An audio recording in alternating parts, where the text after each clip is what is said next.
प्रत्येक व्यक्ति जब अपने माता के गर्भ में ही होता है, उसी समय ब्रह्मा उसके ललाट में 5 चीजें लिख देते हैं: आयु, कर्म, विद्या, धन, मृत्यु का समय और स्थान।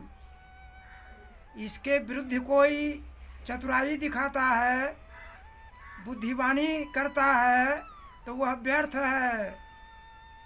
छांदोग्य उपनिषद में राजा जानश्रुति को ज्योतिषियों ने, ब्राह्मणों ने जन्म कुंडली में लिखा था कि सामने वाले पहाड़ पर से जब गिरोगे तब तुम मरोगे। राजा विधि के विधान को कलट देना चाहा।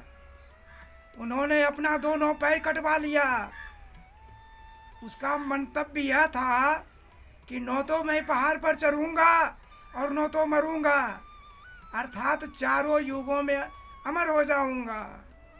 लेकिन वृथा न जाहि देव ऋषि वाणी। ब्रह्मा का लेखनी को कौन काट सकता है। मृत्यु का जब समय आया तब यही हुआ कि एक समय हरि घोरा भये, ब्रह्मा भये पलान, चांद सूरज लगमा भये, चढ़ गए चतुर सुजान। मृत्यु के समय आने पर भगवान विष्णु घोड़ा का रूप धारण कर लिए। दिव्य घोड़ा का रूप देखकर लोग अचंभित होने लगे।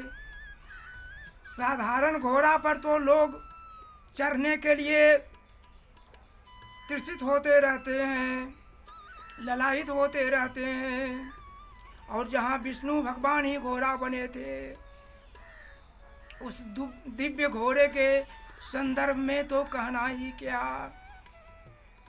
अब ब्रह्मा भये पलान, घोड़ा के ऊपर जो गद्दा होता है वह दिव्य पलान ब्रह्मा जी बने थे।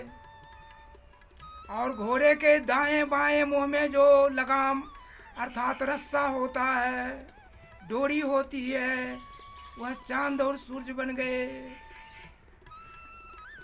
और घोड़ा आकर के राजा के घर के निकट दौड़ने लगा। राजा को मन में हुआ कि अगर इस घोड़े के ऊपर मैं नहीं चढ़ा, यह शौक अगर मेरा पूर्ण नहीं हुआ, तो राजा होना ही तो व्यर्थ है। उन्होंने नौकरों चाकरों को कहा कि इस घोड़े पर चढ़ावो और लगाम हमारे हाथ में दो। नौकरों ने उनको घोड़े पर चढ़ा दिया और दोनों लगाम राजा के हाथ में दे दिया। राजा पहले समाज के गांव के संपूर्ण गलियों में धीरे धीरे घुमा दिया और फिर धीरे धीरे वह राजा को लेकर पर्वत पर चढ़ गया और वहां जाकर उसको बाजार दिया।